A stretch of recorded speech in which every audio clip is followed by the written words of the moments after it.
sommes au Puisé. Prendre à gauche sur rue des Bergeries, D354.6.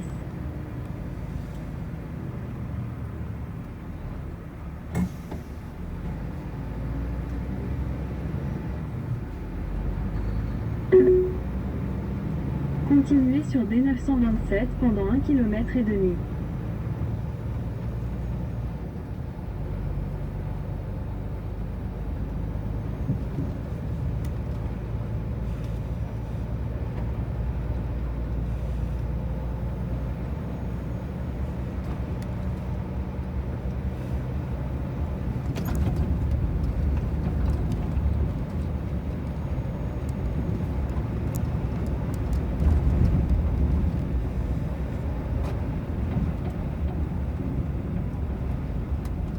Nous sommes à Janville.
Dans 500 mètres, au rond-point, prendre la première sortie sur avenue du Général de Gaulle, D927.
Sortons de Janville.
sur D2020, panneau vert étang, Rambouillet.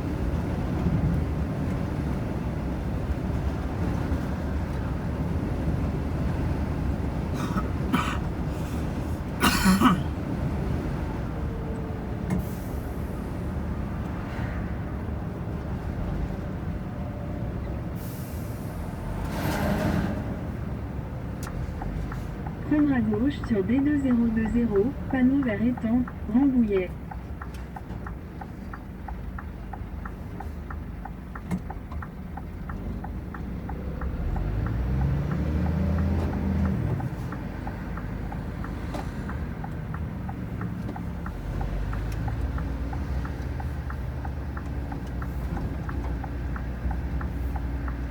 Continuez sur D2020 pendant 9 km.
Général 20.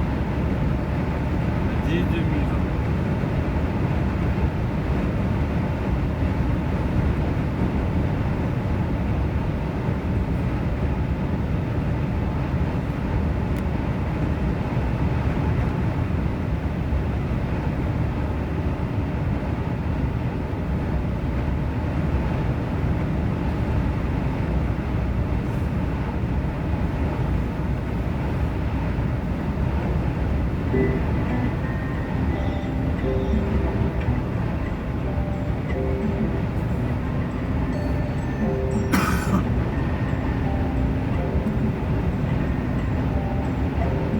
Ahmad Jamal laisse environ 70 albums et de mémorables souvenirs à ceux qui l'ont vu sur scène.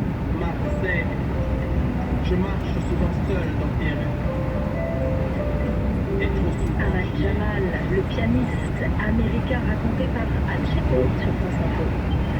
France Info Météo, avec les cafés Malongo, grand cru biologique et équitable, créateur des machines expresso fabriquées en France et ses doses en papier naturel.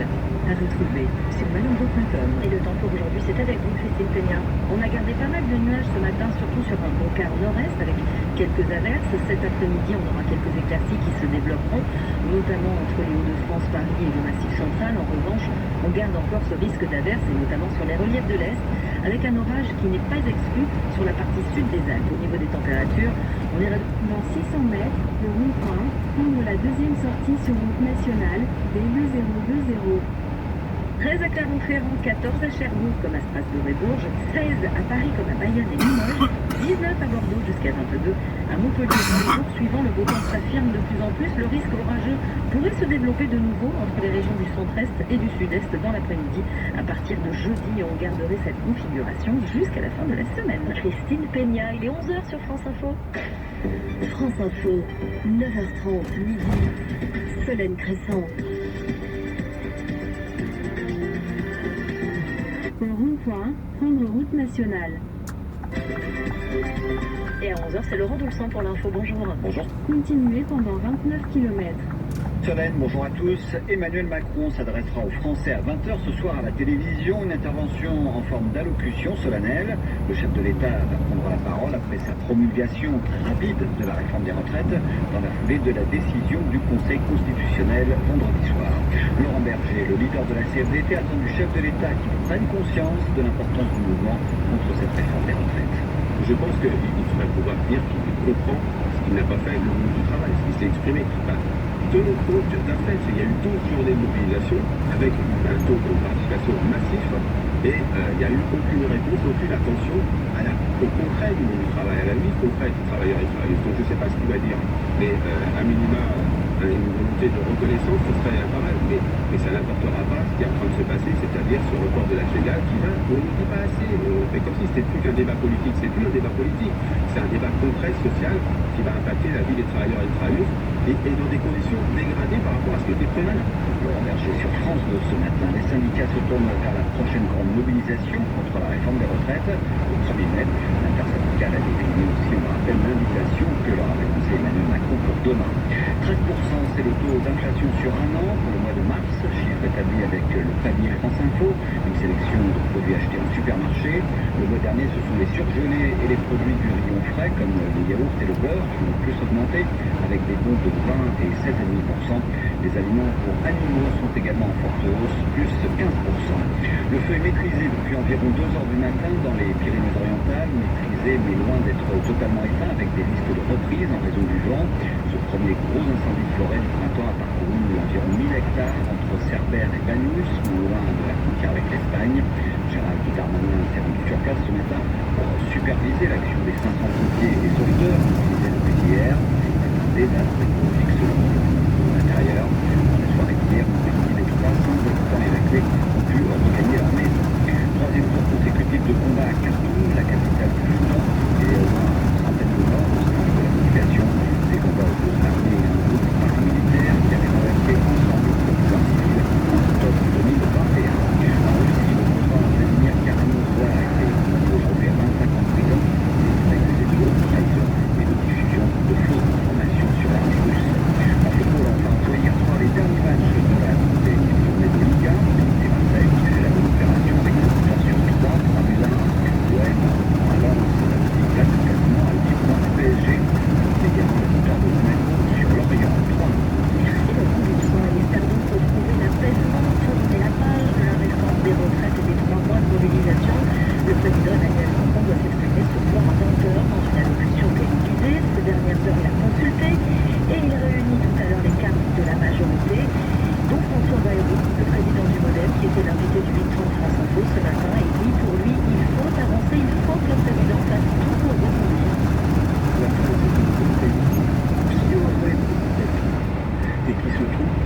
réalisé dans une partie importante de son activité.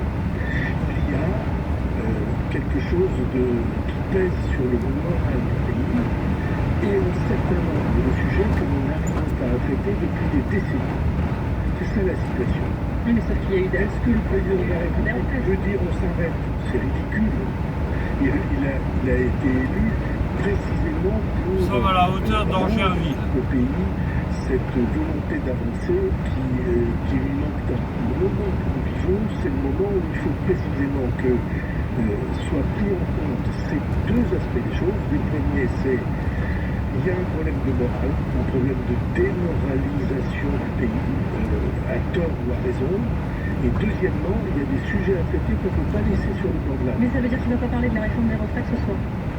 Je pense que si, on est au terme d'une séquence et j'imagine, en tout cas ça me paraît très naturel, qu'il à 800 mètres, il y a Rambouillet. Qui rendent aux Français, qui rendent compte aux Français des choix qui ont été faits et qui sont si importants pour leur avenir. Vous savez ce que j'affirme. On n'a pas réussi à transmettre l'explication fondamentale de la réforme des retraites. Et cette explication fondamentale est une explication qui repose sur une injustice qu'on accepte depuis trop longtemps. C'est que les pensions des retraités d'aujourd'hui sont payées avec de la dette. Un pays qui accepte que la pension mensuelle, tous les mois, des retraités soit payée en empruntant l'argent qui devra être remboursé par les plus jeunes, mais ce pays-là, il est en faute morale, c'est inacceptable. Et c'est pas forcément ce que les manifestants. Les manifestants, pour certains d'entre eux, ils ont dit comme vous. Ils ont dit une autre réforme. Oui, il faut réformer. Il fallait réformer, mais une autre réforme était possible. Vous avez plaidé vous-même pendant ce long bras de fer sur les retraites pour qu'on augmente les cotisations patronales pour arriver justement à l'équilibre. Vous n'avez pas été entendu. Donc finalement, vous dites qu'une partie des manifestants de rappeler ça. Oui, une autre réforme était possible. Oui, puisqu'on avait adopté. On avait adopté la retraite par points. Elle avait été adoptée, y compris à l'Assemblée nationale, et je proposais qu'en effet on choisisse sur 10 ans ou sur 12 ans un retour à l'équilibre qui serait pris en charge à la fois par l'allongement de la durée du travail et par la contribution, par d'autres contributions. Si on va au plein emploi, ça va faire rentrer beaucoup d'argent dans les caisses. Si on améliore la productivité du pays, ça va faire rentrer beaucoup d'argent dans les caisses. Et il nous paraissait en effet juste que, par exemple, il y ait une légère augmentation de la cotisation des entreprises. Et même les amis à l'Assemblée nationale avaient proposé qu'il y ait une contribution des plus-values, des gages. Vous avez proposé ça à Emmanuel Macron, avec quel argument vous a-t-il répondu non? Je pense que le président de la République et le gouvernement sont très soucieux de l'attractivité de la France. Moi, je continue à penser que le tribunal posera réellement la question du retour à l'équilibre. Pas celle qui a été traitée dans cette réforme-là, qui est simplement éviter une augmentation du déséquilibre et des déficits nouveaux. Mais le jour où on posera la question du retour à l'équilibre, alors il faudra un mixte de contributions, ne serait-ce que pour que l'idée de justice soit prise en compte. François Bayrou, haut commissaire au plan, président du Modène et maire de Pau, il répondait à Célia Bravilla et Marc Fauvel ce matin sur France Info. Et l'info nous emmène en Normandie, où la région Normandie ne compte pas abandonner. Elle relance le dossier pour inscrire les plages du débarquement au patrimoine mondial de l'UNESCO. L'histoire a débuté en 2008, stoppé net en 2019. Sauf que depuis janvier dernier, l'UNESCO ouvre la possibilité de classer les sites associés aux mémoires de conflits récents. La région Normandie a donc rendez-vous avec le ministère de la Culture pour faire avancer les choses. Et Louis Fontaine, sur le site d'Aromanche, au cœur de la zone baptisée Gold Beach, on aimerait bien que les choses avancent. Sur la plage devant les vestiges imposants du débarquement, les touristes comme Annick s'étonnent d'apprendre que le site n'est pas classé à l'UNESCO. Ça me semble indispensable et je me demande même pourquoi ça n'est a déjà fait. Être inscrit au patrimoine mondial de l'UNESCO n'implique aucun changement ni modification du port artificiel. Le maire Marcel Bastide. Il faut que les vestiges du débarquement restent et meurent de leur belle mort, comme on dit. C'est-à-dire quand ils sont bien restaurés, il suffit de les surveiller, c'est parfaitement cohérent avec notre histoire. Une très bonne chose pour Gilles et Nadine, normands de naissance, très attachés au patrimoine tel qu'il est devant eux. C'est important, c'est que les choses sont un peu figées. On ne peut pas faire n'importe quoi. C'est surtout ça qui est intéressant. Ouais, préserver les lieux et puis la mémoire, donc les cours, bien sûr.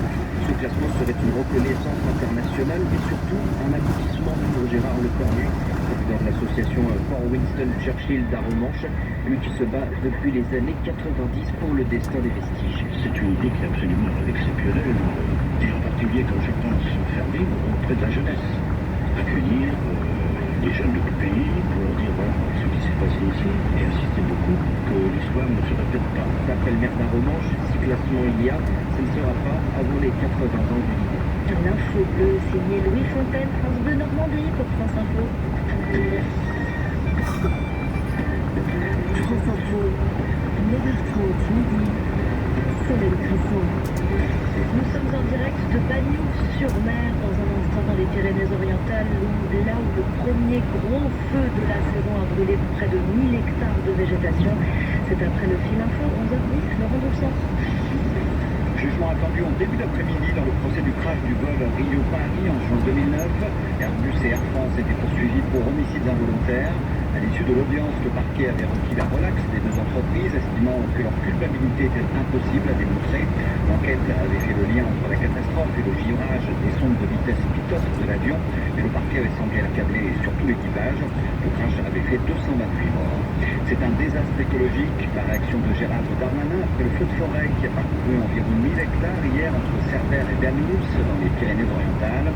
Le ministre de l'Intérieur s'est rendu sur place ce matin pour soutenir l'action des 500 pompiers et sauveteurs. Le feu est maîtrisé depuis environ 2 heures du matin, mais il n'est pas éteint avec des risques de reprise en raison du vent. Emmanuel Macron s'adressera aux Français à 20h ce soir à la télévision. Le chef de l'État prendra la parole après sa promulgation très rapide de la réforme des retraites dans la foulée de la décision du Conseil constitutionnel. Les syndicats de leur côté se tournent vers la prochaine grande mobilisation contre cette réforme le 1er mai. Encore une tuerie dans le sud des États-Unis. Un homme a ouvert le feu pendant une fête d'anniversaire et tué au moins 4 personnes, des adolescents pour la plupart, venus fêter les 16 ans d'une amie. Le drame s'est produit dans la petite ville de Dadeville, en Alabama. Pour l'instant, les autorités ne donnent pas d'informations sur ce qu'il est advenu du tireur. La mort du pianiste de jazz Ahmad Jamal est décédé hier à l'âge de 92 ans. Son travail avait beaucoup influencé Miles Davis, entre autres. France Info, le ministre de l'Intérieur Gérald Darmanin s'est donc rendu à Bagnoul-sur-Mer dans les Pyrénées-Orientales, là où le premier gros incendie de l'année a balayé près de 1000 hectares de végétation. Le feu est maîtrisé depuis le milieu de la nuit, mais pas fixé. Willy Moreau, Gérald Darmanin s'est entretenu avec les pompiers toujours mobilisés. Oui, le ministre de l'Intérieur a salué les pompiers dont la tenue couverte de suie laisse présager la nuit compliquée qu'ils viennent de passer. Gérald Darmanin a rendu hommage à leur travail. Un pompier a été légèrement blessé hier. Ils sont encore près de 500 mobilisés aujourd'hui, un peu plus hier, avec 7 avions qui ont effectué 25 largages tout au long de la journée. Le feu a parcouru près de 1000 hectares, un feu sans doute d'origine humaine, même si l'on ne sait pas si c'est accidentel ou criminel selon le procureur. Mais face à l'ampleur inédite de cet incendie, Gérald Darmanin a rappelé à plusieurs reprises les règles de bonne conduite. Sachant que 9 faits sur 10 sont d'origine humaine, que ce soit volontaire ou involontaire, il est extrêmement important pour chaque Française et chaque Français, quel que soit l'endroit où il se trouve, d'avoir un comportement extrêmement responsable, ne pas jeter de mégots, ne pas faire de feu dans les forêts, éteindre ses véhicules lorsqu'on est à l'arrêt, puisque l'on voit que chaque petit fait, chaque petite impolitesse, chaque petit incartade fait naître des feux extrêmement importants et des désastres écologiques. Oui, le jour s'est levé à Bagnoul, entre Bagnoul et Cerbère, et on mesure finalement les dégâts. On voit des aires de planètes Mars sur des kilomètres. La végétation en cendres laisse apparaître la pierre ocre. Le paysage est dévasté. Quelques arbres ont résisté un peu par craque, le tronc noirci par les flammes. On aperçoit encore quelques fumées par-ci par-là, même si le gros est éteint, avec le vent qui souffle encore. reprises.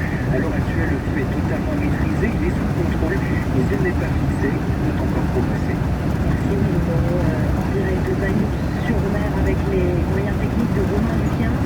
Et en ligne avec nous, le lieutenant-colonel Aurélien Manin. Bonjour. Oui, bonjour. Merci d'être avec nous. Vous êtes le porte-parole de la Fédération nationale des sapeurs-pompiers de France. Le jour s'est levé avec la crainte de la reprise du vent, de la tramontane. Pour l'instant, pas de reprise pour le feu. Le feu reste maîtrisé. Oui, exactement. Que ce soit partie du directeur d'agir une quinzaine de c'est-à-dire de tout le groupe qui reste à surveiller et à côté pour fixer totalement l'incendie et les retrouve et on est à la possibilité d'une tenue grande qui se relève et qui va se lever dans l'incendie. 500 sapeurs-pompiers mobilisés depuis hier, c'est-à-dire que les effectifs ne risquent pas de baisser aujourd'hui. Voilà, exactement. Il faut être très vigilant pour éviter ces risques de reprise et puis traiter mètre par mètre, si je peux dire, l'ensemble de ce réseau pour éviter qu'il y ait des reprises et que le contenu ne reprenne de l'ouverture. C'est très important, bien sûr, de rester sur place et puis surtout de rappeler à nos auditeurs qu'il faut être très vigilant et qu'il n'y ait pas d'autres départs de feu dans les départements de l'intérieur qui mobilisent bien encore le feu. C'est ce qu'a rappelé d'ailleurs, on entendait à l'instant le ministre de l'Intérieur, Gérald Darmanin. Il a rappelé finalement des règles de base qu'on rappelle en général en juillet, en août, quand il y a des touristes, mais vraiment ne pas jeter son mégot par la fenêtre, ne pas faire de barbecue. Ce sont des gestes qu'il faut sans cesse rappeler aux Français. Oui, exactement, puisque le ministre Darmanin l'a dit, 9 sur 10 sont d'origine humaine et parmi ceux-ci, 70% sont accidentés. Donc il est important que chacun d'entre nous soit très, très vigilant sur l'apport de feu à proximité de la forêt, alors que ce soit barbecue, Lego, débroussailleuse, feu d'artifice, tout ce qui peut faire éclore un incendie, notamment dans ces périodes que l'on constate là dès le mois d'avril, où la végétation est très sèche, où l'incendie peut démarrer. Et puis aussi, c'est l'occasion de rappeler à tous ceux qui possèdent une construction, une habitation, une bordure de forêt, il faut absolument débroussailler dans une région de 50 mètres autour de sa maison pour la protéger et pour éviter que le feu ne se propage. Il faudrait rendre le débroussaillage obligatoire comme ce qui est déjà le cas en région Provence. Côte d'Azur, mais au moins tout le pourtour méditerranéen selon vous.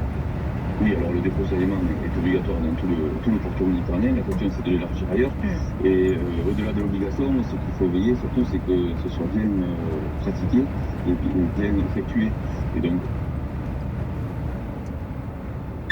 les communes, les services forestiers, tous, nous devons nous mettre au pied d'œuvre pour réussir. Et c'est pas comme un projet de loi porté par le Sénat et une proposition de loi est en cours pour élargir ces obligations-là. Aurélien Manin, c'est le premier gros incendie de l'année. Le ministre de l'Intérieur l'a répété, 17 avril. Il n'y a clairement plus de saison pour les incendies. Et qu'est-ce que ça vous inspire à vous, en tant que porte-parole de la Fédération des sapeurs-pompiers? Alors, ce que nous savons maintenant, c'est que effectivement, depuis l'été 2022, nous avons été un peu à la limite de capacité de réponse opérationnelle. C'est plus en plus de saison. Nous sommes à la hauteur des temps. De feu total. Et puis donc, il faudra être mobilisé toute l'année, du mois de janvier au mois de décembre, avec donc la nécessité de renforcer nos effectifs, d'appeler les employeurs à libérer les sapeurs-pompiers volontaires, et de renforcer aussi le matériel, que ce soit du matériel roulant ou du matériel aérien pour lutter contre ces incendies. Mais encore une fois, rappelons à tous nos auditeurs la nécessité d'être très vigilant aux abords de forêt. Merci beaucoup, lieutenant-colonel Aurélien Manin, d'avoir été en direct avec nous sur France Info. Vous êtes le porte-parole de la Fédération nationale des sapeurs-pompiers de France. Et c'est un nouvel exemple, s'il en fallait un, de la crise de l'hôpital et des problèmes de recrutement des soignants. À Sainte-Foy-la-Grande, une commune de 5300 habitants en Gironde, au centre du Périgord, les urgences sont fermées pendant 10 jours à cause du manque de personnel, niveau 4e. Les patients doivent aller à Bergerac, presque une demi-heure de route, ou à Libourne, à 50 minutes, je voudrais là. C'est bel et bien ce mot qui revient à chaque fois quand on parle aux foyers de la fermeture des urgences de leur vie. Très inquiet. Inquiète, ouais, c'est un peu inquiétant. Angoissant, je dirais. Bah, ça fait un peu peur. Ça dépend quand même, parce que si on tombe malade, on dépend. Réponse justement de Charles, le patron de la conduite du bureau de tabac, en fait. de la mairie d'urgence. Sur place, il y a pas grand-chose. Les premières urgences, c'est l'hébergement, évidemment. Donc le SAMU ou les pompiers arrivent sur place pour les urgences rapides. Ça va de suite compliqué sur le secteur. Bonjour, vous êtes peut-être au restaurant chez Peyo. Nathalie, les clients ne digèrent pas la fermeture des urgences. C'est un scandale, c'est une injustice. Vous faites un roule et après il faut prendre des apéros. Pierre, le patron, est lui-même en manque de personnel, alors la pénurie de médecins, il connaît. Et après, on ne peut pas délaisser les petites villes, les villages pour que des grandes métropoles. C'est pas que eux qui font vivre tout le monde. Donc, on ne peut pas laisser les gens aller faire 40 minutes de route pour aller faire soigner. C'est pas possible. C'est même impossible pour Jean-Marc notamment. J'ai fait un AVC, puis j'ai toujours des séquelles. Pour moi, c'est inquiétant. Même la nuit, je m'étouffe. S'il m'arrive un pépin, le temps d'arriver à Libourne, Jean-Marc, il est mort. Jean-Marc qui conclut avec ce SOS s'adresser au ministre de la Santé. Embaucher, recruter, faire quelque chose. C'est là, ça a plus. Ça a plus tout. Reportage France Bleu, Giron de Jules Brelas pour France Info. Chaque mois, vous êtes près de 21 millions à vous informer sur franceinfo.fr et l'appli France Info. France Info, première plateforme d'actualité. Source médiamétrie des ratings.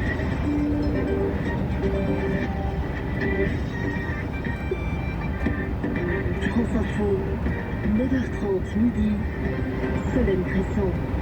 On vous explique ce qui se passe au Soudan depuis maintenant 2 jours avec Jean-Sébastien Soldaini de la rédaction internationale de France Info. C'est après le fil info, 11h20, Laurent Doulsan.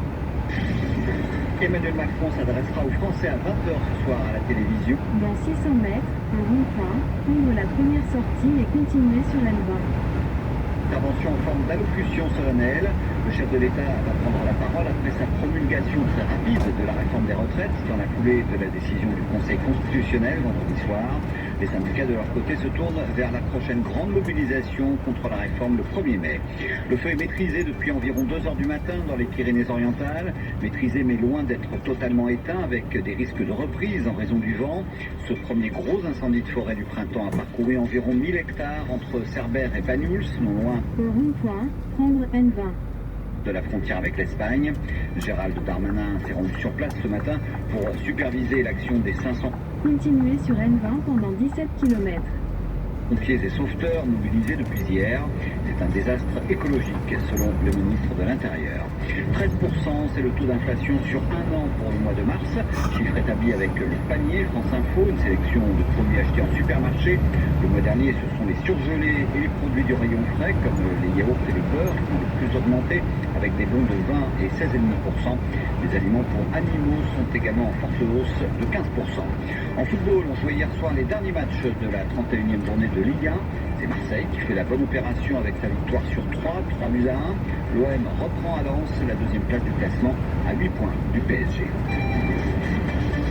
France Info, toute la communauté internationale s'en inquiète. Cela fait maintenant plus de 48 heures que les armes parlent au Soudan. Le pays a brusquement sombré dans la violence et le chaos quand 2 factions, jusqu'ici alliées pour diriger le pays, ont décidé de s'opposer brutalement.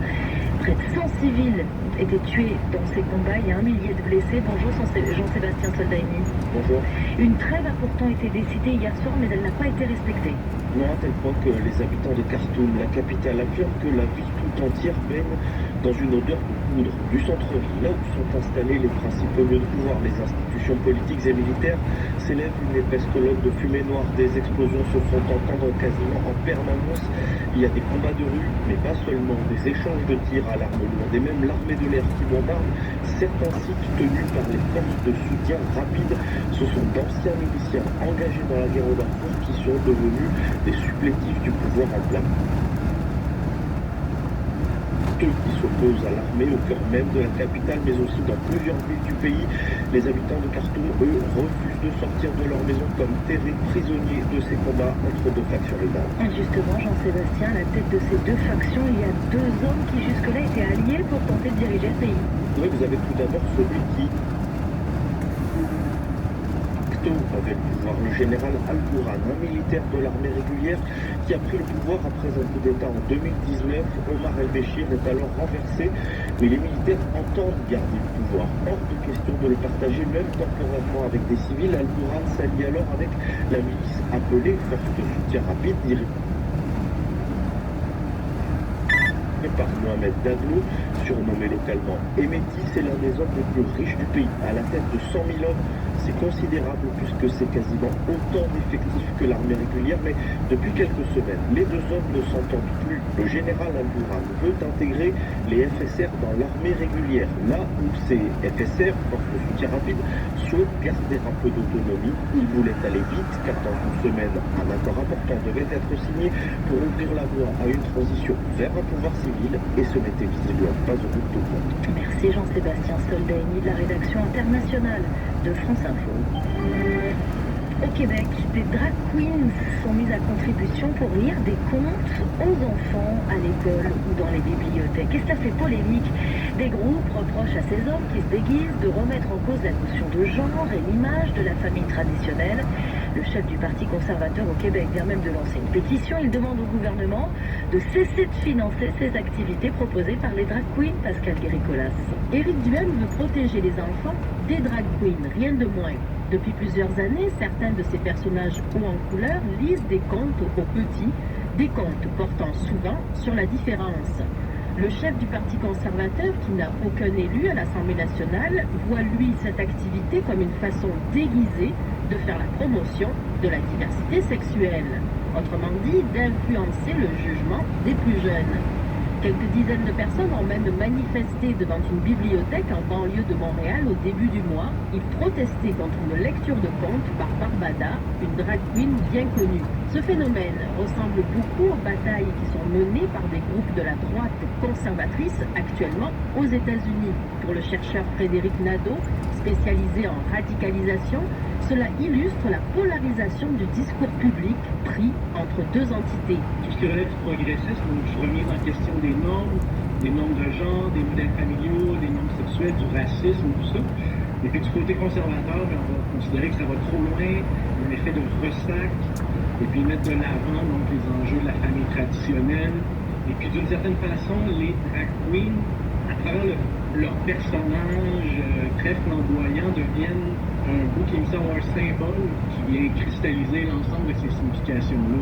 Conscients de ces tiraillements, les députés du Québec ont voté à l'unanimité un texte d'appui à l'action des drag queens auprès des enfants. Et qu'en dit la communauté LGBT au Québec? De plus en plus, certaines drag queens ou des personnes en vue de la communauté se plaignent de recevoir des insultes, des commentaires haineux sur les réseaux sociaux. Cette colère surprend Raphaël Provost. Ce jeune homme fait la promotion de la diversité sexuelle à l'école de l'organisme Ensemble.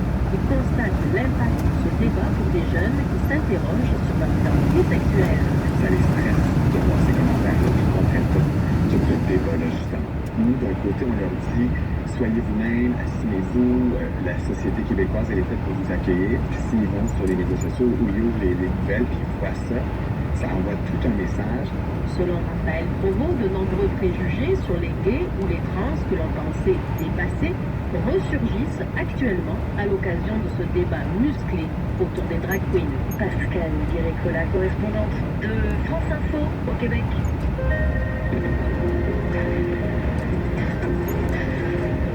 Le pays est science, bonjour Anne Le Gall. Bonjour Solène, bonjour à tous. Ce matin, vous nous dites que les invasions biologiques coûtent aussi cher que les catastrophes naturelles. C'est le calcul que viennent de faire des scientifiques du CNRS et de l'Université de Paris-Saclay.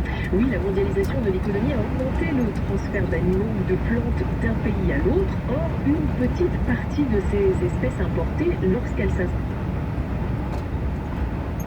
territoire qui n'est pas leur milieu d'origine, peuvent devenir envahissantes et causer de gros dégâts, aussi bien sur les écosystèmes, le frelon asiatique par exemple qui dévore les pollinisateurs, que sur les infrastructures. C'est le cas des termites qui s'attaquent au bois ou des moules zébrés qui aux États-Unis ravagent à la fois les coques des bateaux et les en s'installant dessus. Ces espèces exotiques envahissantes peuvent également nuire à la santé en provoquant des allergies ou en transportant des virus comme le moustique tigre par exemple. Il peut aussi y avoir des baisses de rendement agricole et c'est l'ensemble de ces pertes financières et des dégâts causés des invasions biologiques qui vient d'être chiffrée par les chercheurs du CNRS et de l'Université de Paris-Saclay. Et la facture est salée puisque sur les 40 dernières années, elle s'élève à plus de 1000 milliards d'euros. Et donc, ces dégâts coûtent plus cher que certaines catastrophes naturelles. Et oui, 1000 milliards d'euros, ça veut dire que dans le monde, depuis 40 ans, les invasions biologiques ont été aussi coûteuses que toutes les tempêtes ou encore que tous les tremblements de terre ou toutes les inondations. Elles ont été aussi plus coûteuses que toutes les sécheresses sur Terre depuis 1980. Et est-ce qu'il est encore temps d'agir? Alors oui, il est trop tard certes pour bloquer l'installation du moustique tigre ou du frelon asiatique en France par exemple, mais pour la suite, oui, mieux vaut prévenir que guérir, rappelle Franck Courchamp, chercheur au CNRS, l'un des auteurs de ces travaux, car le coût des invasions biologiques augmente actuellement plus rapidement que celui induit par les catastrophes naturelles. Donc il faut investir davantage dans la détection précoce, renforcer la législation et les contrôles. On compte déjà en France plus de 2700 espèces exotiques introduites et en moyenne 6 nouvelles espèces envahissantes débarquent dans chaque département français tous les 10 ans selon l'Office français pour la biodiversité. Merci Anne Le Gall. Billet Science, c'est tous les jours sur France Info. France Info Météo, avec les cafés Malongo, grand cru biologique et équitable, créateur de machines expresso fabriquées en France et ses doses en pâtis naturel. À retrouver sur malongo.com. Christine Peña. Nous sommes désormais protégés par cette anticyclone centré sur la Scandinavie qui donne ce temps sec, plutôt ensoleillé. Et dans le même temps, on a une dépression sicilienne qui donne quelques remontées humides et instables sur l'est de la France, ce qui explique tous ces nuages qui restent présents et donnent quelques alertes sur un bon quart nord-est entre le massif central et les frontières de l'Est, avec un orage possible sur le sud des Alpes pour cet après-midi. Au niveau des températures, il fera jusqu'à 13 à Clermont-Ferrand, on gagne quelques degrés à Paris, jusqu'à 16 degrés cet après-midi, même température qu'à Bayonne, 17 à Toulouse, 19 à Bordeaux, le meilleur pour la Méditerranée jusqu'à 21 à Marseille et 22 à Montpellier. Au niveau du vent, il faiblit enfin. La tramontane surtout, elle baissera progressivement cet après-midi et ce soir. Christine Peña, je vous souhaite une très bonne fin de matinée avec nous sur France Info, il est 11h30.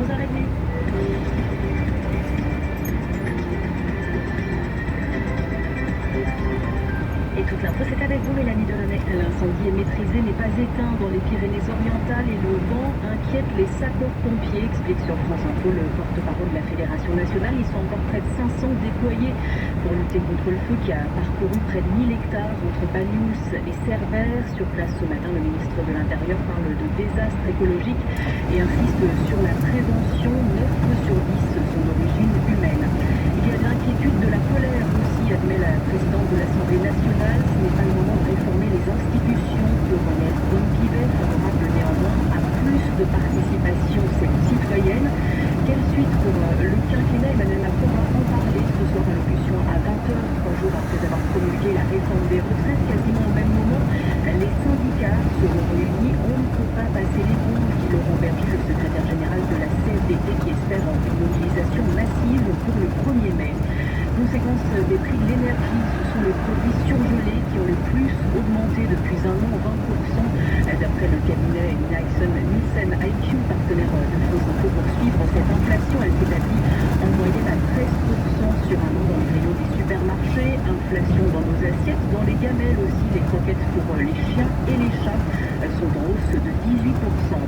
Airbus et Air France sont-ils coupables de manquements qui ont conduit au crash du vol Rio-Paris 14 ans après cette catastrophe? Le tribunal se prononce aujourd'hui. Les proches des 228 victimes espèrent une condamnation de l'avionneur et de la compagnie aérienne. Le parquet a requis la relaxe en expliquant que leur culpabilité est impossible à démontrer. En Russie, un opposant à Vladimir Poutine condamné à 25 ans de prison. Vladimir Kamamurza, reconnu coupable de haute trahison, de diffusion de fausses informations sur l'armée russe après ses critiques sur la guerre en Ukraine. 2 tonnes de cocaïne qui dérivaient dans la mer près de la Sicile. Les douaniers italiens parlent d'une saisie les plus importantes jamais réalisées.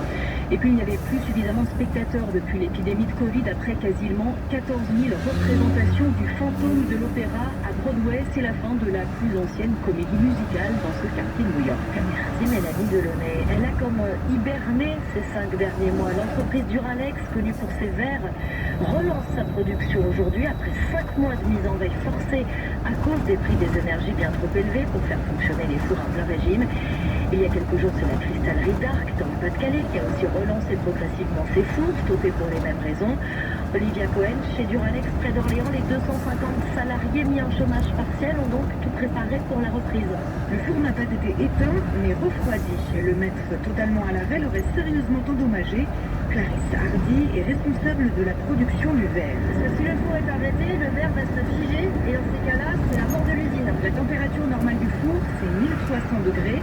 Cet hiver, il a été maintenu à 1200 degrés seulement. Il a donc moins consommé. On a baissé de 20% la consommation d'énergie, gaz et électricité. Entre-temps, la direction a trouvé un accord avec ses fournisseurs pour établir un prix fixe jusqu'à la fin de l'année. Un sujet d'inquiétude en moins, donc, pour Duralex, qui peut relancer sa production. Ces derniers jours ont été consacrés à remettre le four à la bonne température. Ça se partageait, là, on a mis presque 2 semaines. Kylian a pu participer aux opérations. C'est la première fois car le jeune homme a été embauché au service conditionnement il y a 2 ans. Mais il a profité de ces 5 mois et demi de chômage partiel pour se former au métier de fondeur. Quand on est fondeur, on assure la pérennité du four, entre guillemets. On fait en sorte qu'il y ait toujours du gaz dans le four. Ce sont ses chefs qui lui ont proposé. J'ai pu me former, des collègues à moi se sont formés. On s'est tous formés dans le but de reprendre dans les meilleures conditions, en fait. L'urgence maintenant, c'est de renflouer les stocks car certains produits sont dans 600 mètres. Continuez tout droit sur route nationale 20 N20. Reportage chez Duralex d'Olivia Cohen. Roland Lescure, le ministre en charge de l'industrie, est chez Duralex ce matin. Il a aussi visité la semaine dernière la cristallerie d'Arc dans le Pas-de-Calais. Il a d'ailleurs annoncé une nouvelle aide de 10 millions d'euros. Bonjour Nicolas de Warren. Bonjour. Merci d'être en direct avec nous. Vous êtes continuez tout droit sur route nationale 20 N20.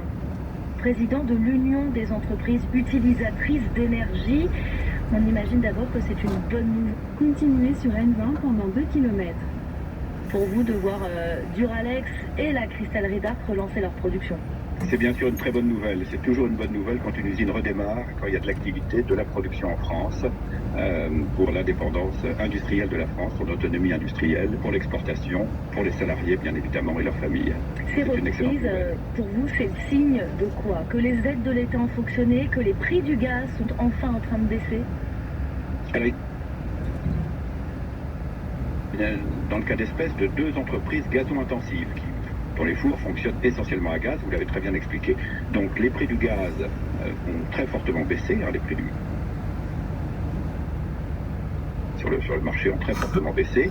Ils sont revenus aujourd'hui à un niveau qui n'est pas exactement celui qu'on aurait pu connaître il y a 3 ans, mais qui pour autant autour des 40 euros par mégawattheure traduit une division par 3 par rapport au pic que nous avons pu connaître. Donc ça y est, ça se ressent sur les factures. Alors ça se ressent sur les factures, ça dépend bien sûr des contrats que les entreprises ont pu contracter avec leurs fournisseurs. Pour autant, ce qui est important, c'est qu'il y a effectivement cette baisse. Alors, il y a un deuxième phénomène qui est un phénomène saisonnier, et bien sûr, le prix du gaz n'est pas le même en été qu'en hiver. Il y a un hiver gazier et il y a un été gazier. Nous sommes entrés depuis le 1er avril dans l'été gazier, qui traduit une moindre consommation, puisque bien évidemment le chauffage diminue. Est-ce que d'autres entreprises, en revanche, ne peuvent toujours pas reprendre? Alors, il s'agit, dans le domaine de l'énergie, toutes les entreprises, notamment qui sont électro-intensives pour le coup, la plupart néanmoins redémarrent, malgré le fait que le prix de l'électricité, lui, a beaucoup moins baissé. Dans 500 mètres, utilisez la voie de droite pour prendre la bretelle N104 en direction de Débris, Brétigny-sur-Orge. À des niveaux extrêmement élevés par rapport à ce qu'on a pu connaître il y a 3 ans. Pour vous donner une idée, les prix au maximum sur l'électricité sur le marché spot, le marché au comptant, étaient de l'ordre de 450 euros au pire de la crise de l'été dernier. Pour autant, ils sont... Utilisez la voie de droite pour prendre la bretelle N104. Nous sommes descendus aujourd'hui à un niveau élevé, qui est encore dans les 210, 230. Continuez sur N104 pendant 23 km. Euros par mégawattheure. Mais c'est encore un niveau qui est, il faut dire, le sujet essentiel, c'est par rapport au reste du monde, notamment aux États-Unis, où les prix de l'électricité sont aujourd'hui autour des 40 à 45 euros par mégawattheure. Donc un facteur 3 à 4. L'exemple de Duralex, c'est que, alors, même si c'est pour le gaz, Duralex a trouvé un accord avec ses fournisseurs pour un prix fixe. Ça s'est fait au cas par cas, chaque entreprise... Sauf sur un national 104. Avant, il était sur un national 20. Les entreprises négocient avec leurs fournisseurs, ce qui est normal, des contrats adapter leur profil de consommation. Donc ces contrats peuvent prendre différentes formes, des indexations, des prix fixes. Là, on se trouve probablement dans le cas d'une entreprise qui a une consommation moyenne par rapport à ce que sont les adhérents quotidiennes. Et donc, elle a trouvé un accord sur un prix fixe donc pour l'ensemble de l'année. C'est une bonne chose. Mais il y a des formes contractuelles. Et pour les entreprises plus petites, vous aurez des contrats standards qui s'appliquent et qui sont en général des contrats qui offrent une visibilité raisonnable. Mais qui peuvent être aussi, qui sont aussi dépendants pour le gaz de l'évolution des cours. Parce que, bien évidemment, le gaz lui-même, nous ne sommes pas dans le même système que l'électricité, où vous savez qu'il y a une sorte de bouclier tarifaire qui s'appelle la REN, qui bénéficie à toutes les entreprises. Dans le cas du gaz, ce n'est pas le cas. On dépend exclusivement de fournitures extérieures.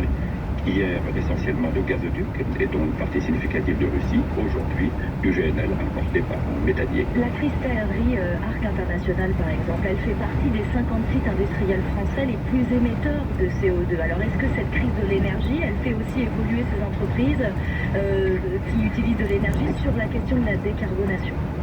Bien sûr, c'est une exigence pour Arc International comme pour toutes les entreprises électro- ou gazo-intensives.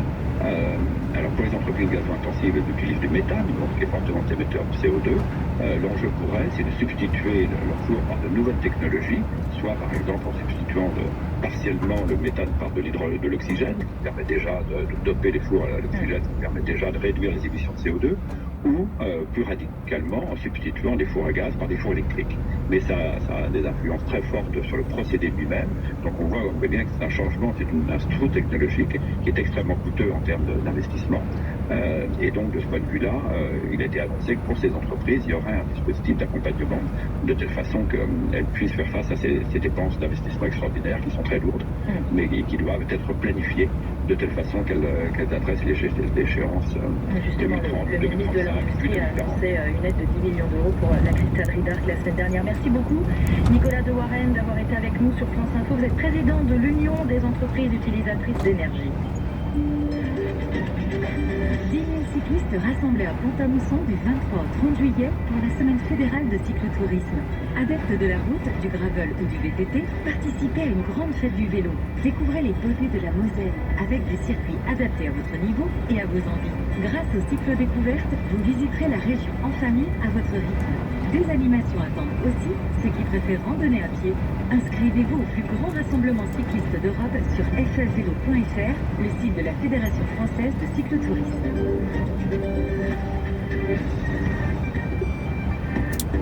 France Info, 9h30 midi, Solène Crisson.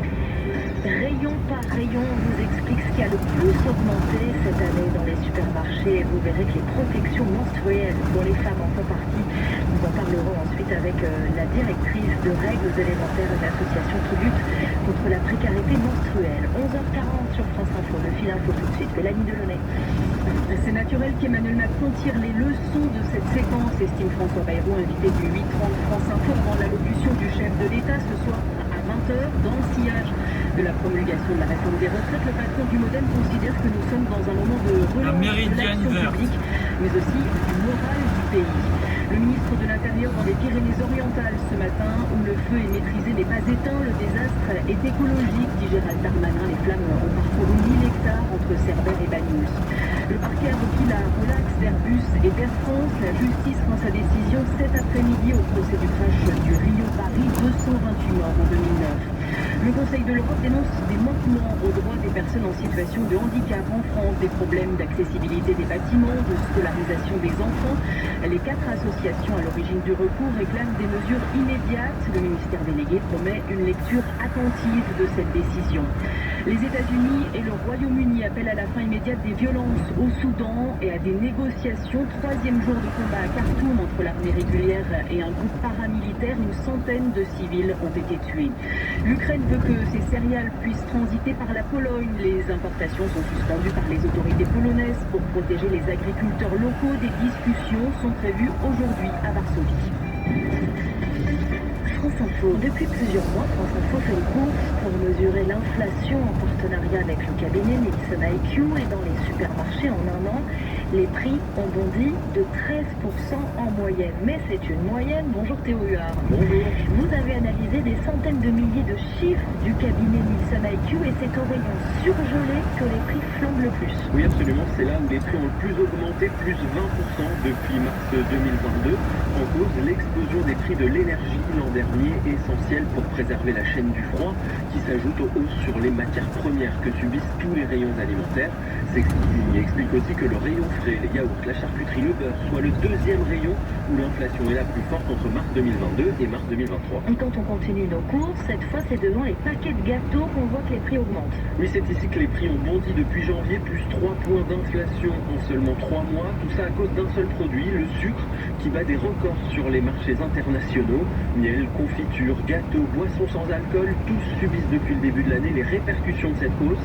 Un chiffre, le kilo de sucre au premier prix, celui que vous êtes sûrement nombreux à acheter, il est passé de 95 centimes en décembre à 1,50 € aujourd'hui. Et Théo, autre friandise dans le rayon des produits pour animaux, les hausses des prix sont là aussi importantes. Oui, 15% d'augmentation en moyenne, c'est le troisième rayon le plus inflationniste.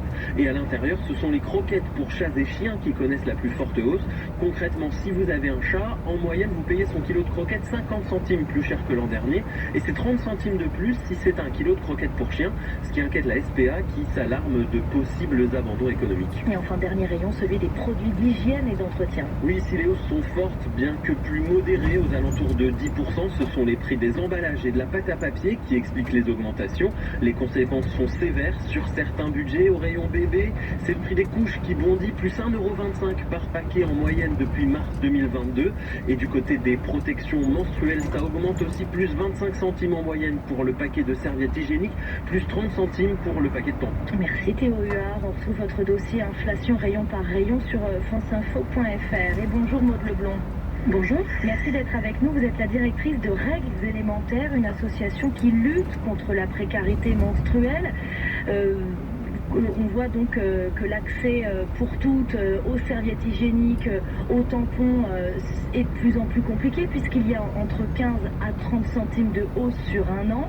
Est-ce que vous la ressentez, cette augmentation dans votre association? Est-ce que vous avez plus de demandes pour recevoir ces protections périodiques? Oui, on a effectivement plus de demandes. C'est pas nouveau, mais le phénomène à la hauteur de Courcourt ne cesse d'augmenter et c'est bien ce qui nous inquiète. On a d'ailleurs essayé de quantifier ça un peu plus. Alors pas du côté du prix des protections, et je suis très intéressée d'ailleurs par les éléments que vous venez de nous donner, mais du côté du nombre de personnes qui sont victimes de cette précarité menstruelle. Et donc on a sorti une étude début mars qui nous montre que près de 4 millions de femmes en France sont victimes de précarité menstruelle. Ça veut dire qu'elles ont des difficultés financières à disposer de suffisamment de protection périodique pour se protéger pendant leurs règles. Et c'est un chiffre qui est en hausse? Oui, c'est un chiffre qui est en hausse. La dernière fois qu'on avait évalué ce chiffre, c'était en 2021 et on était autour de 2 millions de femmes victimes de précarité menstruelle. Donc ça paraît énorme de se dire que ça a quasiment doublé. Après, ça recouvre beaucoup de raisons, probablement parce que les femmes elles-mêmes s'identifient plus dans cette situation, mais aussi et sûrement à cause de l'inflation, comme vous l'avez cité. Finalement, les protections menstruelles sont un des seuls produits essentiels dans les produits que vous avez cités et pour autant, ils font partie des produits les plus inflationnistes et c'est vraiment un sujet puisqu'aujourd'hui, c'est aussi des produits qui sont très peu suivis. On les a d'ailleurs pas du tout vus, par exemple, dans les paquets anti-inflation, donc les cheveux paniers anti-inflation, mais c'était pas forcément des choses qui spontanément étaient proposées pour les personnes, alors que c'est évidemment nécessaire et de manière très régulière. Et aujourd'hui, justement, dans les paniers anti-inflation des supermarchés, ça ne figure pas les protections périodiques pour les femmes? Alors dans ceux auxquels on a eu accès, on n'a pas été regarder tous les magasins, mais dans ceux qui ont publié les informations, ça l'était pas. Parfois il y avait des produits d'hygiène, mais moins essentiels. Voilà, on pouvait trouver, je sais pas, du gel pour les cheveux, on pouvait trouver de la laque ou des choses comme ça. Mais alors par contre, les protections périodiques n'étaient pas présentes, ce qui pose un peu question. Et nous, c'est notamment pour ça qu'on se bat au quotidien. C'est aussi pour faire connaître ce sujet et pour briser le tabou autour des règles. Parce que si finalement il ne vient pas à l'esprit des gens de mettre des protections dans les paniers, c'est aussi parce que ça ne vient pas à l'esprit des gens que les personnes ont leurs règles et que c'est un besoin. Alors il y a un mois, la Première ministre Elisabeth Borne a annoncé le remboursement des protections périodiques réutilisables, donc c'est-à-dire les culottes de règles ou les coupes menstruelles, uniquement pour les femmes de moins de 25 ans dès l'année prochaine. Est-ce que déjà c'est une mesure que vous saluez face à l'inflation? Alors effectivement, on l'a salué dès l'annonce. On a noté que c'est une mesure vraiment forte parce qu'elle permet finalement à d'octroyer un droit à chaque personne, c'est-à-dire chaque personne de moins de 25 ans aura le droit à avoir des protections réutilisables à ce stade. Donc c'est vraiment un engagement très fort. Après, nous on se questionne évidemment sur le reste des femmes, puisque dans les chiffres qu'on a cités, il y a un quart des femmes qui ont moins de 25 ans qui sont en situation de précarité menstruelle, mais il y en a bien 3/4 qui ont plus que 25 ans. Et voilà, ça représente près de 3 millions de personnes en France. Qu'est-ce qu'on peut proposer pour ces femmes-là? Ça concerne notamment des femmes en situation de grande précarité, qui sont prises en charge par des associations avec lesquelles on travaille beaucoup au quotidien, mais ça concerne aussi des personnes qui travaillent, mais qui sont des travailleuses pauvres, des personnes qui ont à charge des enfants qui sont en âge d'avoir leurs règles. Voilà, donc ça fait plusieurs personnes dans une famille et ça fait des budgets qui peuvent aller jusqu'à plusieurs centaines, voire quelques milliers d'euros par an en fonction de nos besoins.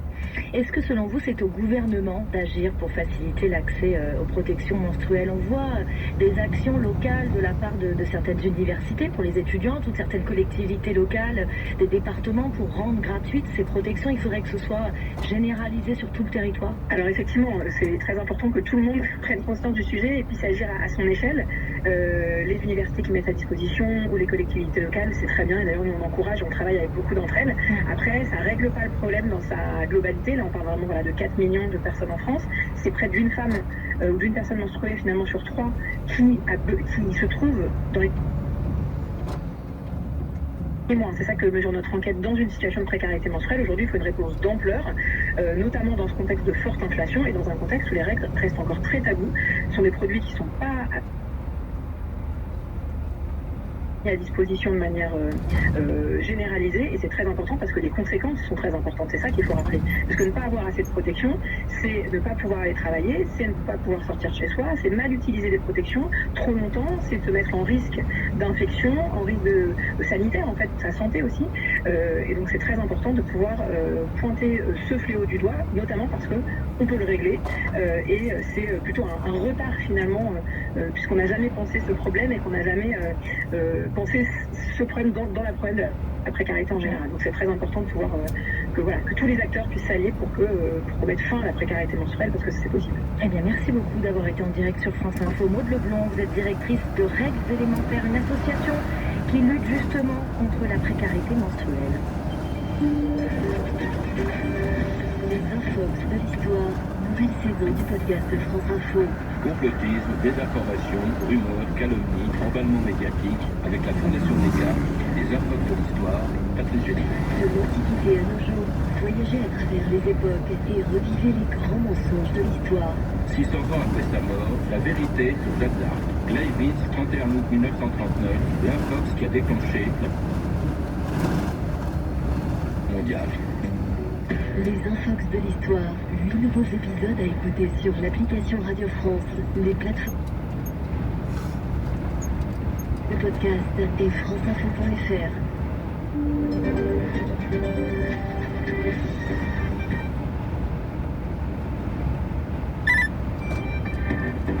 France Info, 9h30 midi, Solène Cresson. Les invités médias de Céline Baïdarcourt. À suivre, il nous parle des nouveaux journaux météo-climat sur France Télévisions. C'est après le fil info, 11h50. Mélanie Delaunay. Il n'y aura plus de saison de feu, mais une année de feu. Les mots sur France Info du porte-parole de la Fédération des sapeurs-pompiers. Le premier gros incendie de l'année maîtrisé, mais pas encore éteint dans les Pyrénées-Orientales. 1000 hectares parcourus par les flammes entre Banyuls et Cerbère. Près de 500 pompiers sont toujours mobilisés.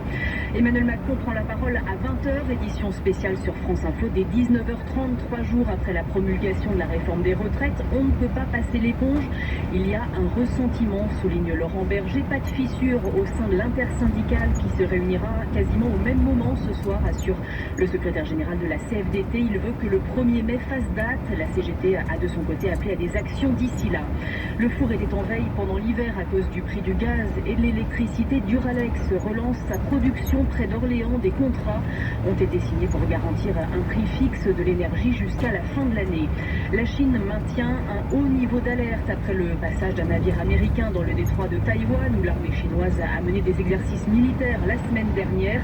Le destroyer a transité dans des eaux où la liberté de navigation s'applique, soulignent les États-Unis. France Info. Bonjour, c'est Solène Baylarcourt. Bonjour Solène. Vos invités médias sont des journalistes de France Télévisions. Ils viennent nous parler du nouveau journal météo-climat mis en place depuis un mois. Bonjour Anaïs Baïdemir. Bonjour. Vous êtes l'une des présentatrices de ce nouveau rendez-vous sur France 2, un JT dont vous êtes le rédacteur en chef, Martin Gouest. Bonjour. Merci à tous les deux d'être là. Depuis le 13 mars, effectivement, les traditionnels bulletins météo de France 2 et France 3 ont été remplacés par des journaux météo-climat. Il s'agit plus seulement d'annoncer le temps qu'il va faire. Vous expliquez aussi en quoi le changement climatique perturbe la météo. À quoi il ressemble désormais ce programme, Anaïs? Vous voulez que ce soit marqué sur le point de... J'ai montré du doigt, plutôt. En fait, c'est un programme beaucoup plus long. Et Dans 3 km, utilisez les 2 voies de droite pour prendre la sortie N104 en direction de A1 à 4. On intègre la météo dans le contexte d'un climat qui change. Donc on injecte des reportages, des analyses, des scientifiques, des climatologues. Donc on essaye d'expliquer un peu plus les phénomènes dus au réchauffement climatique. Est-ce que ce soir, par exemple, vous allez évoquer les incendies là, qui ont traversé les Pyrénées-Orientales ce week-end? Entre autres parce que les autres éditions, le 20h, le 13h, le 12-13, le 19-20, le font très bien factuellement et nous, en fait, on va essayer d'aller plus loin. Il y a une image que j'aime bien, c'est que la météo, c'est la photo et le climat, c'est le film. Donc on permet à Anaïs, à Julia, à Sébastien de faire du long métrage, enfin, j'allais dire. Et donc on va voir comment ces incendies, par exemple, s'inscrivent dans le réchauffement climatique. Les incendies, alors il y en a eu beaucoup l'été dernier, il y a eu des canicules, une sécheresse qui perdure. Ce sont ces phénomènes-là qui vous ont fait dire on ne peut plus faire la météo comme avant? Oui, je pense qu'il y a eu depuis l'été dernier une prise de conscience, mais pas que nous journalistes, il y a une prise de conscience dans la société que le réchauffement climatique, il est bien là, on le vit tous les jours, on l'a vécu l'été dernier avec les incendies, vous l'avez dit, il y a les sécheresses cet hiver. Donc on essaie d'expliquer ce réchauffement climatique, en quoi il consiste, quelles sont les conséquences et surtout comment on peut s'adapter. Est-ce que tout ça sans effrayer tous les spectateurs? Effectivement.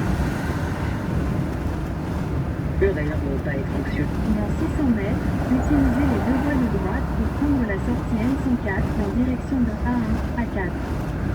Et le but, c'est comme ça qu'on y arrive également, c'est qu'on a des reportages, des choses où on trouve également des solutions.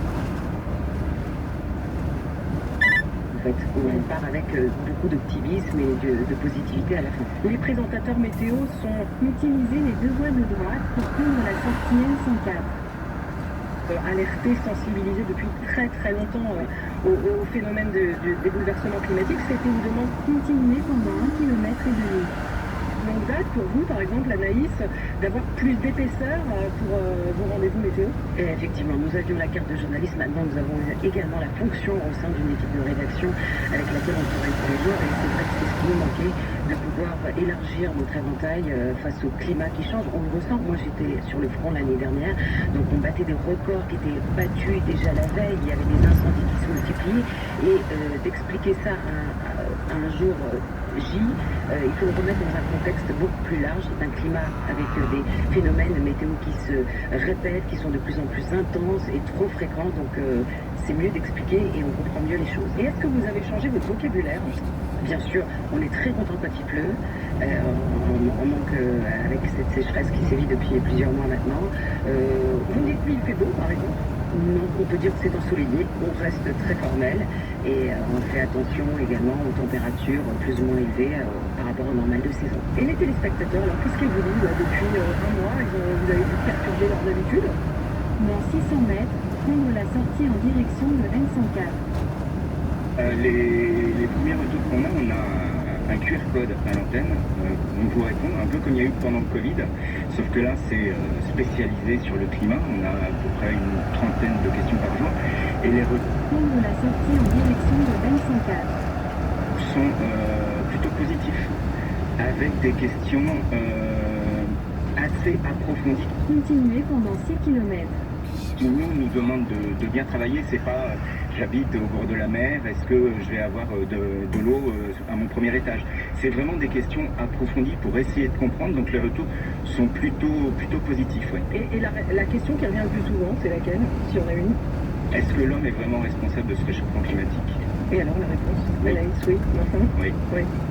Oui, le climat est cyclique, il se réchauffe, mais depuis la révolution industrielle, en grande partie, en très très grande partie, l'homme est responsable du réchauffement climatique. Alors, ce JT météo-climat est plus long qu'un bulletin classique. C'est quoi, 4 minutes sur France 2, 5 sur France 3, je dis pas de bêtises, c'est à peu près ça. Il y a des pays où c'est encore beaucoup plus long, un quart d'heure par exemple sur la chaîne britannique Sky News. On pourrait imaginer ça sur France Télévisions. Alors, on n'a pas du tout pris le même angle que Sky News. Si vous regardez bien, Sky News, ils sont très, j'allais dire, macro et très diplo.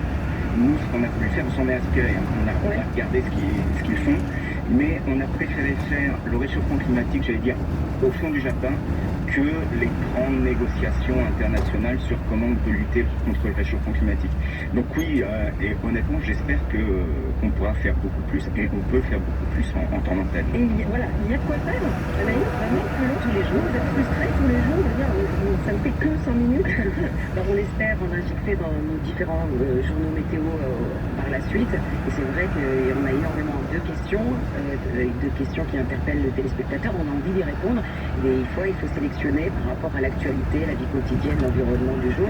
Et ça nous frustre un petit peu, mais on va y venir et on arrivera à en mettre dans nos différents journaux. Vous trouvez que, alors ça fait 17 ans que vous faites ce métier, Anaïs Weidemir, vous trouvez que le public n'était pas prêt avant l'été dernier à recevoir ce genre d'informations? Je pense qu'il est très intelligent en public, il sait exactement ce qui l'interpelle depuis plusieurs années, il voit les choses se créer, et c'est vrai que l'année dernière, il y a eu une situation très apocalyptique, parce qu'on a eu des canicules sur des canicules, et une canicule qui a commencé beaucoup trop tôt, et c'est vrai que là, beaucoup de gens ont pris la conscience d'un changement qui est présent et qui s'est mis en route, et que peut-être on n'arrivera pas à arrêter. Il y a votre collègue dans 3 km, prendre la sortie A5B en direction de Provins, Melun. De BFM TV qui avait tapé du poing sur la table l'été dernier en disant faut arrêter maintenant d'être trop gentil et bienveillant, la France va cramer cette semaine. Qu'est-ce que vous aviez pensé de ce coup de gueule? C'était pas faux, mais en même temps, avec d'autres termes, ça serait mieux passé, mais il est vrai qu'il fallait interpeller et alerter, ouais, et c'est une bonne chose. Une dernière question, Martin, quand est-ce que ça va être élargi à la mi-journée? Parce que pour l'instant, ce ne sont que pour les JT météo-climat, n'interviennent que le soir. Alors on n'avance pas à pas, puisqu'on a monté ce programme très vite, en moins de 2 ans. Donc je pense que très rapidement, on devrait, j'allais dire, mettre des gouttes de climat dans les très rapidement, je sais pas, ça veut dire combien de temps? Joker. Bon, la rentrée, vous êtes à peu près là-dessus, on va dire ça. Merci à tous les deux de très venir. Le JT Météo Climat, c'est tous les soirs à 20h40 sur France de 21h sur France 3. Merci à vous, c'est du mail France Info Météo, avec les cafés Malengo, Grand Cru biologique et équitable, créateur de machines expresso fabriquées en France et C12 en papier naturel. À retrouver sur malengo.com. Christine Gagnard. Nous sommes désormais protégés par cet anticyclone centré sur la Scandinavie qui donne ce temps sec, plutôt ensoleillé. Et dans le même temps, on a une dépression sicilienne qui donne quelques remontées humides et instables sur l'est de la France, ce qui explique tous ces nuages qui restent présents et donnent quelques averses sur un bon quart nord-est, entre le massif central et les frontières de l'Est, avec un orage possible sur le sud des Alpes pour cet après-midi. Au niveau des températures, il fera jusqu'à 13 à Clermont-Ferrand, on gagne quelques degrés à Paris, jusqu'à 16 degrés cet après-midi, même température qu'à Bayonne, 17 à Toulouse, 19 à Bordeaux, le meilleur. Dans 600 mètres, prendre la sortie A5B en direction de Provins, Melun. Méditerranée jusqu'à 21 Marseille et toujours à Montpellier. Au niveau du vent, il faiblit enfin. La tramontane surtout, elle baissera progressivement cet après-midi et ce soir. À bientôt midi sur France Info, c'est 12-14 de Céline Aflo qui commence. Bonjour Céline. Bonjour Solène. Bonjour. Prendre la sortie A5B. Raclous, ravi de vous accueillir pour 2 nouvelles heures d'information sur France Info. Il a donc choisi le cadre très formel de l'allocution avant. Continuer sur A5B pendant 5 km. À la télévision pour retisser les liens, pour tourner la page des retraites. Est-ce que ça va marcher? On va se pencher sur la prise de parole d'Emmanuel Macron dans notre premier dossier. Ce sera dans une dizaine de minutes. On ira aussi dans les Pyrénées-Orientales très prochainement, après l'incendie qui est sans doute le premier d'une longue série. En tout cas, la saison des feux commence déjà. Les professionnels s'en inquiètent. On attendra ça. Et puis, est-ce que c'est le début d'une nouvelle ère pour la conquête spatiale? spatiale, il y a une opération extrêmement risquée, on peut être un peu les deux à la fois. Elon Musk s'apprête à lancer Starship, la plus puissante de toutes les fusées, et on en parlera longuement, ce sera dans la dernière partie de ce 12-14 qui commence tout juste. Il me reste à vous souhaiter une excellente journée en votre compagnie sur France Info. France Info, il est 14h, Céline Astro.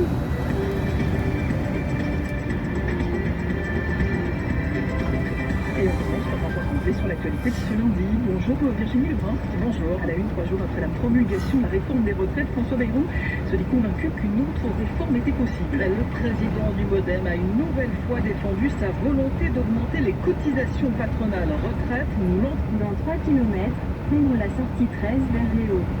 Dans quelques instants. De son côté, la défenseur des droits alerte sur le nombre grandissant des saisines dont elle est l'objet pour des violences ou des arrestations arbitraires suite aux manifestations anti-réforme des retraites. Après le feu qui a parcouru quasiment 1000 hectares dans les Pyrénées-Orientales, on doit se préparer à un été difficile sur le front des incendies. C'est ce qu'a expliqué ce matin le ministre de l'Intérieur, Gérald Darmanin, qui était à Bagnols-sur-Mer ce matin. L'inflation continue de grignoter notre budget, nourriture, carburant, électricité, même le prix des croquettes pour chiens explose, ce qui fait craindre une vague d'abandon plus importante. Enfin, la météo s'annonce favorable. SpaceX va peut-être pouvoir lancer la plus grande et la plus puissante fusée du monde, Starship, décollage prévu à 14h. Relancer la machine, passer à autre chose, c'est ce à quoi s'emploie avec plus ou moins de succès l'exécutif ces derniers temps. 3 jours après le verdict du Conseil constitutionnel sur la réforme des retraites, Emmanuel Macron s'adressera aux Français ce soir à 20h dans une allocution télévisée. Un rendez-vous naturel selon François Bayrou pour qu'Emmanuel Macron tire les leçons de cette séquence. C'est un moment pas facile qui pèse sur l'ambiance du pays, mais le président de la République a tous les moyens de rebondir, a estimé sur France Info ce matin le président du MoDem, François Bayrou, selon qui une autre réforme des retraites était possible. Je proposais qu'un métier choisisse sur 10 ans ou sur 12 ans un retour à l'équilibre qui serait pris en charge. Dans 600 mètres, prendre la sortie 13 vers Léo. À la fois par l'allongement de la journée de travail et par d'autres contributions que par exemple il y ait une légère augmentation de la cotisation des entreprises. Si on va au plein emploi, ça va faire rentrer beaucoup d'argent dans les caisses. Si on améliore Prendre la sortie 13. la productivité du pays, ça va faire rentrer beaucoup d'argent dans les caisses. Le jour où on posera la question du retour à l'équilibre, alors il faudra un mixte de contributions. Dans 200 mètres, au rond-point, prendre la 4e sortie sur B57. Ne serait-ce que pour que l'idée de justice soit prise en compte. Le président du MoDem, haut commissaire au plan François Bayrou, qui aura l'occasion de revenir sur ce sujet cet après-midi à l'occasion d'une rencontre avec Emmanuel Macron. Le chef de l'État a convié à l'Élysée les cadres de la majorité et les ministres. Ce midi, Emmanuel Macron s'entretient avec sa chef du gouvernement, Elisabeth Borne. À noter encore que l'invitation lancée pour demain aux partenaires sociaux est maintenue, mais l'intersyndicale a Au rond-point, prendre B57. d'ores et déjà annoncé. Dans 400 mètres, au rond-point, prendre la 2e sortie et continuer sur B57. Qu'elle ne se rendrait pas à l'Élysée, la CGT appelle à un raz-de-marée populaire et historique dans la rue le 1er mai. Laurent Berger de la CFDT, lui, a mis en garde ce matin l'exécutif contre le fort ressentiment au sein du monde du travail après la promulgation de la réforme des retraites. On ne peut pas passer l'éponge, a dit le numéro 1 de la CFDT, qui a précisé que son syndicat ne s'associerait pas à d'autres manifestations que celles prévues le 1er mai. Au rond-point, prendre D57. CGT, elle, continuer sur D57 pendant 2 km. Poursuivre la mobilisation sous toutes ses formes pacifiques les 20 et 28 avril prochains. Et pacifique, c'est un mot important alors que la défense des droits, défenseur des droits, constate que le nombre de ces saisines ne cesse d'augmenter. Depuis le début de la mobilisation contre la réforme des retraites, on en est aujourd'hui à 115 saisines, donc pour des questions liées au maintien de l'ordre en manifestation, des personnes qui dénoncent des arrestations arbitraires ou même des violences à Garnaüe. De la part des forces de l'ordre depuis le mois de janvier. La grande majorité, 90%, remonte aux 3 dernières semaines, avec un vrai risque de porter atteinte à la démocratie. Voilà ce que dit la défenseur des droits, Claire Hédon, donc sur l'objet de ces 115 saisines depuis le début des manifestations. Mais il n'y a pas de doute que c'est beaucoup, c'est surtout beaucoup dans le dernier mois, en fait. Ici, Parce c'est que, Safran. on n'avait eu que quelques-unes, moins d'une dizaine avant, sur le début des manifestations. Donc oui, il y a des images excessivement choquantes, avec des propos qui sont totalement inadmissibles, qui ne respectent pas à la fois la loi et la déontologie. Donc ça, Dans 600 mètres, au rond-point, prendre la 3e sortie et continuer sur D57. Pas de doute pour le dire, j'observe les choses comme vous. Toute la question aussi, si je vous dis, la nécessité et la proportionnalité de l'usage de la force. C'est bien là le rôle de contrôleur externe de la défenseur des droits qui a donc lancé à ce sujet autant d'enquêtes toujours en cours, enquêtes qui visent aussi l'encadrement et la formation des forces concernées, en l'occurrence la police nationale, plus de 2 fois plus souvent mise en cause par ces saisines que la gendarmerie. Merci beaucoup, Agathe Mahuet. C'était une journée apocalyptique, une journée à laquelle on ne se prépare jamais. Les mots ce matin de Christian Au rond-point, prendre D57. Là, il y a un aérodrome. le maire de la commune de Cerbère dans les Pyrénées-Orientales. Continuer pendant 150 mètres. Ça, c'est Safran. Choqué, l'incendie Safran. qui s'est déclaré hier entre Bagnoul-sur-Mer et donc Cerbère est de Et ça, c'est prendre D57. Vautour. mais C'est maîtrisé, un mais toujours bombardier sous nucléaire haute surveillance français. des pompiers, selon le ministre de l'Intérieur qui s'est rendu sur place Les et qui a années parcouru 50. quasiment 1000 hectares. Les 300 personnes évacuées hier ont pu, pour la plupart, regagner leur domicile. Sans Continuer sur D57 pendant 1,5 km. Les pompiers sont restés mobilisés toute la nuit sur le front. Des secours qui seront encore sans doute fortement mobilisés tout l'été. La saison des feux n'existe plus. Il faut s'attendre à une année des feux, a estimé le lieutenant-colonel Aurélien Maninck, un sentiment partagé par Gérald Darmanin. Il a l'habitude d'évoquer la saison des feux qui commence en général au mois de juin, à la fin juin jusqu'au début septembre. Et là, nous voyons que nous sommes en avril. On a déjà connu plusieurs départs de feu importants, notamment dans le sud de la France. Aujourd'hui, c'est un feu de plus de 1000 hectares que nous déplorons. Nous allons connaître un été 2023 extrêmement difficile, sans doute au moins aussi difficile que l'été 2022, dans les moments où les feux touchent aussi le nord de la Loire. Donc on a mis beaucoup de moyens pour cet été. Je pense qu'ils démontrent encore aujourd'hui leur efficacité. Pas un mort, pas un blessé grave chez les pompiers, pas de maison détruite. Mais ce sont des catastrophes écologiques. Et lorsqu'il y aura plusieurs feux en même temps sur le territoire national, il faudra évidemment que nous soyons au rendez-vous. Les moyens sont là.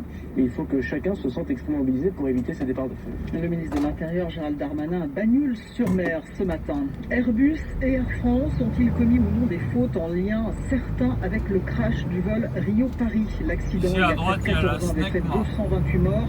L'avionneur européen et la compagnie française sont poursuivis pour homicide involontaire et encourent 225 000 € d'amende. Aujourd'hui, c'est le jugement. Le tribunal correctionnel de Paris doit donner lecture de sa décision en début d'après-midi. Le parquet a requis la relaxe des 2 entreprises, estimant que leur culpabilité était impossible à démontrer. 2017 sur France Info, ce chiffre également dans l'actualité très... Dans 600 mètres, au rond-point, prendre la première sortie sur rue Antoine de Saint-Exupéry. % de hausse. C'est ce que vous coûte l'inflation à la caisse de votre supermarché selon le cabinet de suivi de la consommation Nielsen IQ, partenaire de France Info et France Bleu. Une hausse qui n'est pas la même dans tous les rayons. Les prix des produits pour animaux ont bondi de 15% depuis mars 2022 et même 18% pour les croquettes. Autrement dit, vous payez le sac de croquettes pour chat 50 centimes plus cher que l'an dernier, 30 centimes de plus pour celle des chiens. Une hausse importante qui a là au rond-point, prendre rue Antoine de Saint-Exupéry, puis votre destination se trouvera sur la gauche. Jacques-Charles Fonbonne, le président de la SPA, qui redoute que le nombre des abandons des animaux de compagnie n'augmente. Ça nous coûte à peu près 850 € par séjour d'animal. Votre destination se trouve sur la gauche. Maintenant, on est presque à 1000. Mais au niveau national, le meilleur indicateur, qui n'est pas le plus positif, c'est l'allongement de la durée de présence dans nos refuges. On était arrivé l'an dernier à tomber à peu près 50 jours. Là, on est remonté à 55, 56. Si ça nous coûte plus cher, on a sommes à la PSC Montereau Soja. Et qu'on en a moins qui sont adoptés pour les mêmes raisons financières, on va se retrouver dans une situation qui va devenir de plus en plus difficile. Et le détail de l'inflation rayon par rayon dans votre supermarché, c'est un dossier à découvrir sur franceinfo.fr et l'appli France Info en partenariat avec Nielsen IQ. La pause est terminée, Duralex reprend du service. La verrerie de la Chapelle-Saint-Mémin dans le Loiret a relancé son four et sa production. Duralex avait arrêté de produire car elle ne pouvait plus faire face à la hausse des prix de l'énergie. En bref, après la Ligue arabe et l'Union africaine,